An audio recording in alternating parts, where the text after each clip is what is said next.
शिक्षा सुधार को लेकर के कई प्रदर्शन भी हो चुके हैं और कई मांगे भी उठ चुकी हैं, जिसके बाद हम बातचीत करेंगे। हमारे साथ बातचीत करने के लिए है गुड्डू सचान जी, जिनसे हम बातचीत करेंगे और जानेंगे कि आखिर शिक्षा व्यवस्था में कहाँ पे सुधार होने की ज़रूरत है। क्योंकि जिस तरह से समय समय पे आवाज़ें उठती रहती है, जो प्राइवेट स्कूल हैं वो अभिभावकों को प्रत्येक वर्ष कॉपी किताबें लेने के लिए मजबूर करते हैं और जो कॉपी किताबें हैं प्रत्येक वर्ष बदली जाती है। इनसे लेकर के हम बातचीत करेंगे और जानेंगे जिस तरह की शिक्षा सुधार पे क्या क्या सुधार होना चाहिए। जय जवान, जय किसान, जय संविधान, जय हिंदुस्तान। देखिए, आज शिक्षा सुधार पे जो बात आप लोग सब लोग कर रहे हैं, और मैं देख रहा हूं कि सीजीपी वाले भी आज रोड पे उतर करके शिक्षा लिए। सबसे प्रथम तो मैं ये कहना चाहूंगा कि आज 80 साल हो गए हमारे देश को आजाद किए हुए। आज की जो पहले भी सरकारें नहीं, आज जो सरकार है इससे पहले भी सरकारें नहीं, काम शिक्षा पे हुआ, लेकिन बहुत ही दुर्भाग्यपूर्ण इस देश का, ये मैं अपने मन से मान रहा हूं कि आज तक हम 80 साल में अपनी शिक्षा व्यवस्था नहीं सुधार पाए, जात पात नहीं सुधार पाए। मतलब हम चाइना का और अमेरिका के बराबर विश्व गुरु बनने के लिए सोच रहे हैं और हम पड़े कहाँ हैं? खटिया के नीचे। ये स्थिति जो है इस देश की, ये राजनेताओं की, इन लोगों को शर्म आनी चाहिए कि यार हम इस देश में राजनेता बने हैं, हम राजनीति किस बात की कर रहे हैं? हमारी जनता की राजनीति करनी चाहिए, हमारे बच्चों की राजनीति करनी चाहिए, पढ़ लिख के देश आगे बढ़े। क्या आदमी जो यहाँ पर राजनेता बन जाता है या जो नेतागिरी आज कर रहे हैं, क्या वो 200 साल या हमेशा आजीवन इसी भूधरा पे रहेंगे? उनको भी मरना, एक दिन चले जाएंगे। तो क्यों ना ऐसा ये लोग काम करते? क्या इनके अंदर इसी लालच आ जाती है? अपने बच्चों को तो विदेश बढ़ाते हैं, पैसा कमाते हैं, विदेश बढ़ाते हैं। इस देश में रह करके, इस देश की शिक्षा व्यवस्था को सुधार करके क्यों ना विदेश के लोग हमारे यहाँ पढ़ने आए? ऐसे क्यों ये लोग नहीं करते हैं? बहुत ही दुर्भाग्यपूर्ण विषय इस बात का है कि हमारे नेता आज पक्ष या विपक्ष कहीं भी हो, पहले भी ये सरकार में रह चुके हैं। जो आज पक्ष विपक्ष में है ये लोग सरकार में रह चुके हैं, आज जो पक्ष के हैं ये लोग भी विपक्ष में रह चुके हैं। बात एक दूसरे पे आरोप लगाते हैं, तो हमारी जनता को अब जागना पड़ेगा। मतलब एक दूसरे पे आरोप लगाते हैं, लेकिन धरातल पर शिक्षा सुधार वो काम नहीं करते हैं। धरातल पर कोई काम नहीं करता है। जिस दिन ये लोग कुर्सी पर बैठ जाते हैं, इनको चिंता हो जाती है कि मेरे स्कूल कैसे बन जाए, मेरी फैक्ट्रियां कैसे चल जाए, मैं रुपया कैसे कमा लूं, मेरे बच्चे विदेश चले जाए, मैं ये कर लूं, मैं वो कर लूं। सब लोग मैं में आ जाते हैं जनता के बारे में। और जनता के लिए अगर मुख्यमंत्री हमारा आज योगी जी हैं, इससे पहले अखिलेश जी थे, उससे पहले मायावती जी थी, सारी जात के थे, बैकवर्ड भी रह चुके, एससी भी रह चुके, फॉरवर्ड भी रह चुके। क्या इन लोगों ने कभी कोई इस तरह का कोई काम किया कि जिससे आज जो ये बातें उखड़ रही हैं? आज तो लोग बोल रहे हैं, क्योंकि दबाने का एक स्तर होता है। लोगों को दबाया जा रहा था पहले भी, आज भी, लेकिन आज लोग बोलने लगे हैं क्योंकि थोड़ा ज्यादा दबा दिया गया, इसलिए लोग बोल रहे हैं। ये अच्छी बात है। जब तक जनता नहीं जागेगी गुरु, तब तक इस देश का भविष्य, इस देश को बदलाव बहुत मुश्किल है आना। खाली नेता, आज अनपढ़ नेता, आप कह रहे हो शिक्षा की बात कर रहे हो, जागरूक है इसीलिए शिक्षा सुधार की मांग उठ रही है। आप, ये बिल्कुल सही बात है। और आज आप बोल रहे हो शिक्षा सुधार की बात। यार अब ये बताओ, शिक्षा सुधार की बात कैसे होगी? अंगूठा छाप नेता आज मंत्री बन जाते हैं, जो स्कूल के पिछवाड़ा भी नहीं देखे हैं वो मंत्री और सांसद विधायक बन जाते हैं। क्या जनता पागल है? जनता क्यों वोट देती है ऐसे लोगों को? समस्या यहाँ पे भैया कि जो जनता है हमारी है, हमको खुद जागना पड़ेगा, खुद की ताकत को समझना पड़ेगा। आज जातवाद में वोट दे देते हैं आदमी, पार्टी बेसिस पे वोट देता रहता है। दूसरी पार्टी का कोई आदमी अच्छा है, पढ़ा लिखा है, समझदार है, एजुकेटिव, हर चीज अच्छा है, लेकिन वो किसी पार्टी से नहीं है, इसलिए वो हार जाता है, उसको वोट नहीं देती। जनता क्यों नहीं जाग रही? जनता इस चीजों में क्यों नहीं जागती है? जब वोट दे तो ऐसे आदमी तो जो पढ़ा लिखा समझदार हो, जो जाके देश की सेवा करे और शिक्षा पे बात करे। शिक्षा की बात रही, अभी आपने देखा था कुछ दिन पहले, देखो ये पक्ष विपक्ष दोनों की बात होती है। जो भी विपक्ष में रहेगा वो आरोप लगाएगा, उसका आरोप लगाना काम है, खूब अच्छे काम करे कोई सरकार। लेकिन जो विपक्ष का रहेगा, अभी कुछ दिन पहले मैं देख रहा था, विपक्ष ये कह रही थी कि सारे सरकारी स्कूल बंद कर दिए गए, किसी स्कूल में बच्चे पढ़ने नहीं जाते हैं। आज आप क्या देख रहे हो कि उन्हीं स्कूलों की तस्वीरें ली जा रही जहां सैकड़ों बच्चे पढ़ रहे हैं। अब ये बच्चे कहां से आ गए? बात समझो आप। मतलब हम जनता को जगाना इसलिए चाहते हैं कि दोनों चीजों को समझो। एक तरफ विपक्ष बोलता था कि स्कूल सरकारी बंद हो गए, सब प्राइवेट हो गया, कहीं कोई बच्चा पढ़ नहीं रहा है। आज यही लोग दिखा रहे हैं कि इस स्कूल में इतने बच्चे पढ़े हैं, यहाँ पे पढ़ाई नहीं हो रही, यहाँ पे 100 बच्चे हैं, 200 बच्चे हैं, ये बच्चे कहाँ से आगे भाई? यानी कि कहीं ना कहीं झूठ है, कहीं ना कहीं बेवकूफ बनाया जा रहा है जनता को। समस्या जनता की बेवकूफ बनाने की है। ये लोग नेता अपनी अपनी रोटी सेकने लिए जो जनता को बेवकूफ बना रहे हैं, मैं उसके खिलाफ हूं। और मैं जनता को जगाना चाहता हूं कि इन सबको पहचानो, कोई भी विपक्ष हो, कोई भी पक्ष हो या विपक्ष हो, कोई भी हो, इनको पहचानो। जो हमारे देश के लिए, जो हमारे बच्चों के लिए, जो हमारे शिक्षा के लिए काम करे, उनको देखो। और अगर नहीं कर रहा काम तो उनको अगली बार उस हिसाब का जवाब दो, जब तक जनता रोड पे नहीं आएगी। क्योंकि 80 साल से हम लोगों ने नेताओं के ऊपर केवल बात विश्वास किया, नेताओं को चुना गया, जो नेता आगे आगे थोड़ी सी मदद कर दी, थोड़ा सा कुछ हो गया, जब तक वो कुर्सी पे नहीं बैठता तब तक वो आ जाता है, जिस समय कुर्सी में बैठता सब भूल जाता है। जो आदमी भूल जाए उसको उसका इलाज होना चाहिए, और जब तक ये इलाज नहीं होगा इस देश का कुछ नहीं हो सकता है। शिक्षा पे हम लोग बात करें, हम लोग अपनी अपनी बात करके चले जाएं, या और तो सभी नेताओं में देखा गया कि जीतने से पहले उनकी बातें कुछ होती है, जीतने के बाद उन्हें बदलाव होता है। ये जो बदलाव होता है इसी पे जनता ध्यान दे, बीच से ही खत्म कर दे।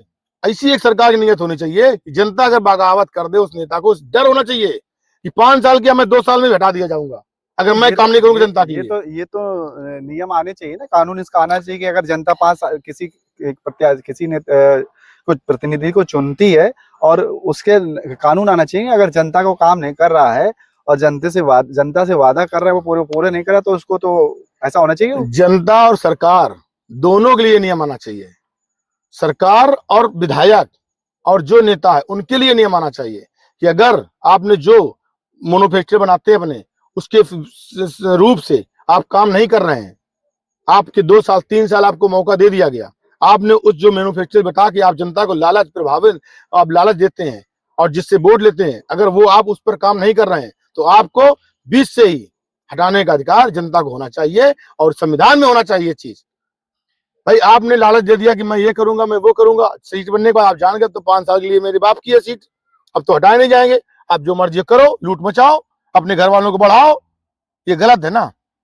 इस देश को मैं बार बार सभी हर बार आप लोगों से कहता हूं, हर बार मैं जनता से कहता हूं, हर बार अपने दोस्तों मित्रों यारों सबसे कहता हूं कि जातवाद आरक्षण ये सबसे पीछे हटाते हुए पहले आप लोग अपने देश की शुभ चिंतक हो, देश के लिए क्या देश में अच्छा क्या बुरा है, जो ये राजनेता जो चुने जाते हैं, जो हमारे पब्लिक के लिए बनते हैं, जनता के लिए बनते हैं, अगर उसके खिलाफ या उसके हित की कोई बात नहीं करता है तो उसको तत्काल प्रभाव से उसी समय विरोध करना चाहिए। विरोध जब तक नहीं करोगे आप लोग, इन लोगों को जनता विरोध नहीं करेगी, आपस में भी लोग नेता विरोध कर रहे हैं, 10 आदमी आपके साथ हो गए, 10 आदमी उसके साथ हो गए, क्या इसका रिजल्ट निकलेगा? आज सरकार योगी जी के, कल में ये दूसरे किया जाए, परसों तीसरे किया जाए, रिजल्ट निकलेगा कुछ? इससे पहले 80 साल से क्या सरकारें नहीं बदली गई? क्या रिजल्ट बदलती रहेगी, हमारी समस्या समस्या जब तक जमीन स्तर पे हम लोग जनता रंग जानेंगे तब तक ये समस्याओं का हल नहीं होगा। दूसरी बात, मैं आपसे भी एक बात मैं कल भी परसों बोला था, आरक्षण वाली बात जो आप बोले थे, मैं चाहता हूं कि हम वो लोग, बहुत बड़ी मैं बात बोल रहा हूं, ये जनता को समझना चाहिए कि आज ब्राह्मण समाज का जो भी लोग हो या सवर्ण समाज के लोग हो, वो अपने प्रोटेस्ट के लिए अपने को एक कर रहे हैं। बात समझो, उनका काम ठीक है, वो देखो हर आदमी अपने लिए सोचता है। आज उनके नेताओं ने उनके लोगों को समझाया, वो लोग जाके इकट्ठे हुए। हमारा बैकवर्ड समाज या एससी समाज ये क्यों नहीं जागता है, अपने आप को बैकवर्ड, अपने आप को एससी क्यों समझता है? जब आप अपने आप को मन में बैठा चुके हो कि मैं पिछड़े समाज से हूं या मैं बैकवर्ड समाज से हूं, मैं एससी समाज से हूं, तो ऑटोमेटिक दूसरा प्रभावित हो जाएगा आपके ऊपर।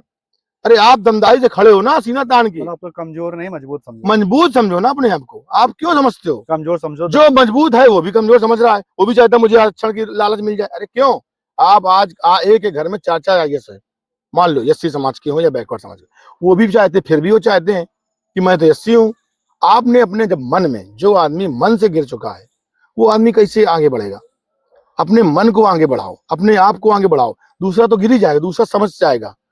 जब आप उनके सामने जाके दादा पाए लगी, दादा छुए, चरण छुए, सब कुछ करो, खुद ही करो, तो आगे आशीर्वाद मिलेगा। जब तुम्हें पैर छुआना है तो तुम आशीर्वाद दोगे, सीधा सा नियम है। जब हम लोग खुद को कमजोर मान रहे हैं, हमारे समाज के लोग, हमारे एससी समाज के लोग हो या कोई भी हो, हम लोग अपने आप को कमजोर। देखो एक चीज समझो, एक बात आप कहते हो कि 15% वो लोग हैं और आप लोगों पर राज करते हैं। यार ये बताओ, चलो उन्होंने उनके सारे लोग IAS PCS बड़े बड़े पोस्टों में बैठ गए, अच्छी बात, ठीक है, बैठ गए, बैठ जाने दो। आपके पास क्या है? वोट है, वोट की ताकत है। हम 75% 85% बताते हुए हैं, अब वोट दे के जिताते किसको? तब क्या बुद्धि हर जाती है? तब बुद्धि कहाँ चली जाती है? अरे अपने लोगों को जिताओ ना, तो सरकार में सब पूरा बैठ जाएगा तो कैसे नहीं, कैसे कोई क्या तो काम बैठे करेगा? हुए हैं ना, हर समाज के नेता वो बैठे हैं। इसलिए अभी डरते हैं क्योंकि उनके ऊपर भी जो मेन मुखिया या जो लोग मेन रहते हैं वो लोग बदल जाते हैं। तो वही नेता की मैं बात करना हूँ, और शीर्ष नेतृत्व में शीर्ष नेतृत्व में वो लोग जाके उनको चुन लेते हैं। हमारा समाज, ये हमारे देश के लोग, मैं जातवादी बात नहीं करता हूँ, जानते हो आप, मैं सबको लेके चलता हूँ, लेकिन हमें अपने हक की लड़ाई अपने लिए आगे निकलना पड़ेगा, आगे बोलना पड़ेगा, अपने आप को मजबूत करना पड़ेगा, मजबूत दिखाना पड़ेगा। हम सब भाई हैं, सारे लोग भाई हैं, एक दूसरे को सहयोग करो, एक दूसरे से करो, शिक्षा की बात करो, शिक्षा सबको चाहिए। आज प्राइवेट स्कूल जैसे आप बोल रहे हो कि प्राइवेट स्कूलों में अरे प्राइवेट स्कूल यार वो तो बिजनेस है। प्राइवेट स्कूल अपना खोले, अपने सीट बढ़ाए, बोला हमारी सरकारें, जो सरकार बने उनको नियम होना चाहिए कि शिक्षा, चिकित्सा, रोड ये मुफ्त देनी चाहिए। इसके लिए आप लोग मैन्युफैक्चरिंग में जो भी ये बात करेगा, जिसके पे काम करेगा, उस पर सरकार बनाओ। आप क्यों नहीं देते हैं? जब नहीं होगा तो कहीं ना कहीं तो बच्चे पढ़ेंगे जाके, जो सच्चा में पढ़ा रहे। क्या बड़े बड़े स्कूलों में क्या केवल ब्राह्मण या समण समाज के लोग पढ़ते हैं? बैकवर्ड भी पढ़ता है, SC भी पढ़ता है। जो है सच्चा वो पढ़ा रहा है, जो नहीं है वो गरीब है। गरीब है तो गरीब है, चाहे वो ब्राह्मण समाज का हो चाहे समण समाज का, वो भी गाँव में पढ़ रहा है, सरकारी स्कूल में पढ़ रहा है। ऐसा थोड़ा ना कि गरीब समाज का बच्चा भी वहीं पढ़ता जाके, भाई उसके पास नहीं पैसा तो पढ़ाएगा। तो इस चीजों को ध्यान रखते हुए, ये कोई भी समाज का हो, किसी भी जात का हो, उनको बराबर शिक्षा मिलनी चाहिए, चाहे वो सवर्ण समाज का गरीब बच्चा हो या हमारे SC समाज का गरीब हो या OBC समाज का हो, कोई भी हो, हिंदू हो, हिंदुत्व हो या मुसलमान हो, कोई भी हो, RXYZ, सबको शिक्षा गांव में स्तर पे ये सरकारों को देखना चाहिए और सरकारों को वही बनाना चाहिए, वही करना चाहिए कि यार हमें शिक्षा और चिकित्सा और रोड तो मुफ्त देनी है ना। आप टैक्स ले रहे हो, इतना टैक्स ले रहे हो, सब कुछ ले रहे हो, टैक्स लोग दे रहे हैं। आज पहले शुरू में कुछ कम लोग टैक्स दे रहे थे, लेकिन माननीय योगी मोदी जी ने ऐसा कुछ सिस्टम बनाया कि आज टैक्स बहुत लोग दे रहे हैं और अच्छा खासा पैसा भी जा रहा है। वो पैसा कहाँ जा रहा है? वो पैसा कहाँ जा रहा है? कितने स्कूल बन गए, कितने रोड बन गए, कितने चिकित्सा बन गई, ये सब पे ध्यान देना चाहिए। आप करोड़ों करोड़ रुपया लोगों के माफ कर दे रहे हो, हजारों करोड़ रुपया लोगों के माफ कर दे रहे हो, ये क्या है? आप माफ कर दे रहे हो, उनको छोड़ दे रहे हो, बड़े बड़े लोगों को झले जा रहे हैं, भगे जा रहे हैं। इस पर जनता को ध्यान रखना चाहिए, इस पर देखना चाहिए कि कौन क्या कर रहा है। ये गलत है ना। यही पैसा अगर गरीबों को, देश को, गांव में या शिक्षा में या विकास में या रोड में बन जाए, उस पर ध्यान देना चाहिए सरकारों को। रोड बनाई जा रही है, हाईवे बन रहा है, आज हाईवे कैसे बन रहे हैं? टूट टूट जा रहे हैं, क्यों टूट रहे हैं? इनकी क्या कार्रवाई हो रही है? इस पर क्या हुआ? जनता को ध्यान देना चाहिए। विपक्ष तो चिल्ला ही रहा है, उसका तो काम है चिल्लाना, लेकिन जो हमारे जनता के लोग हैं उनको भी रोड पर, इस पे रोड उतरो। इस पर क्यों नहीं उतरते कोई लोग? इस पे सब लोग बैठो एकजुट हो गए कि भाई ये रोड बनाएगी, इसमें हजारों करोड़ रुपए बर्बाद हुआ, तो जनता का पैसा था ना, ये सरकार ले आई थी अपने पास से। सरकार पैसा खरीदती है क्या? जनता का पैसा था, ये जनता ने बनवाया, इस रोड का पैसा दिया, एक रुपया अपने अपने सबने टैक्स में भरा और आज रोड बह गई। इस पे कौन कार्रवाई कर रहा? किसने किसने पैसा खाया? कितने लोग इसमें वो है? इस पर नहीं गवर्नमेंट काम करती है, इस पर कोई भी गवर्नमेंट नहीं काम करती है। कुल मिला के आज की जो स्थिति है, आज की क्या, अगर जनता नहीं जागेगी तो यही स्थिति इस देश की बनी रहेगी। जब तक जनता जवाब नहीं मांगेगी, जनता, नेताओं को डर होना चाहिए कि यार मैंने ये बोला है, ये नहीं करेंगे तो जाके फिर हमको वहां पर बेइज्जती भी। आज क्या है, जीत गए, मंत्री जी आ गए या विधायक जी आ गए, सब लोग टूट पड़ते हैं, नेता लेके, माला लेके अपनी अपनी सेल्फी लेने के लिए, अपने अपने नंबर बढ़ाने के लिए। वो जान रहे हैं कि यार ये काम गलत हो रहा है, लेकिन नंबर बढ़ा रहे हैं, वहां पे डर रहे हैं। ये सब चीजें जो हो रही हैं वो गलत है हमारे बीच में कुछ ऐसे नेता, ऐसा नहीं है कि सरकार में सारे नेता या मंत्री सब खराब है। हमारे सरकार में, हमारे विपक्ष में, पक्ष में, सब जगह कुछ ऐसे नेता भी हैं, सबकी बात नहीं कर रहा हूँ, कुछ ऐसे हैं जो देश के लिए, जो जनता के लिए रात दिन खड़े रहते हैं, रात दिन हमारे बीच में रहते हैं। वो लोग अपने इस समाज के, अपने इस क्षेत्र से कुछ लोग ऐसे हैं। हमारे अभिजीत सांगा जी हैं, आपको पता है, बीच में जनता के लिए खड़े रहते हैं। बात सही है, आते हैं वो उनके लिए खड़े हैं, लोग कहते हैं, जानते हैं, उनकी हक की लड़ाई भी लड़ते हैं। हमारे माननीय राकेश सचान जी, वो भी जनता के लिए 24 घंटा रात में रहते हैं। इस तरह से अमिताभ वाजपेयी जी हैं। इस तरह से लोग हैं बीच में जो जनता के लिए खड़े भी होते हैं, और इस तरह से बहुत लोग हैं।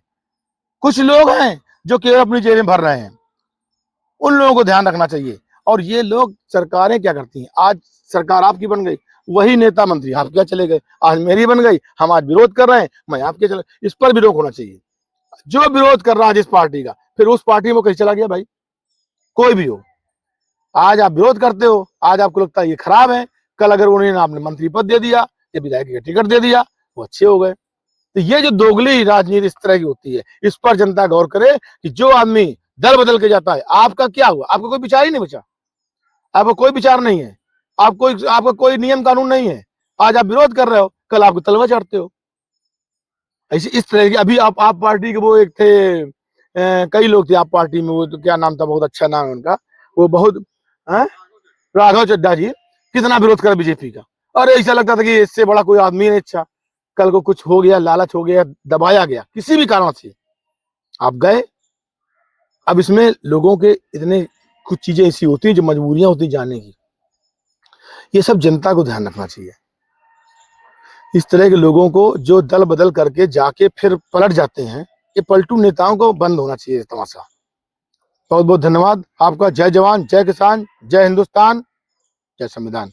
ये थे हमारे साथ बातचीत कर रहे थे गुड्डू सचान, जिन्होंने अपने विचार रखे। कानपुर से सहयोगी के साथ यूपी संदेश, अमित राजपूत।